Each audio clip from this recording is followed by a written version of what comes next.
channel. In this video I'm gonna show you how to install Firefox browser on Blackview A90. So in order to do this, let's open our Google Play Store and from here begin a search for an app.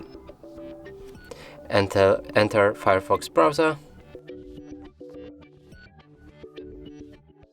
like this and click on this app, install it.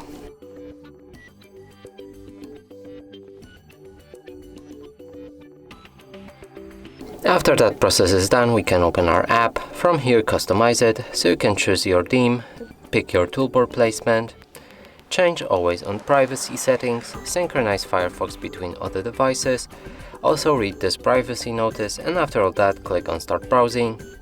Here your browser should work properly and you can browse any website. And that's it for this video. Hope you like it. Please consider subscribing to our channel, leave a like and a comment below.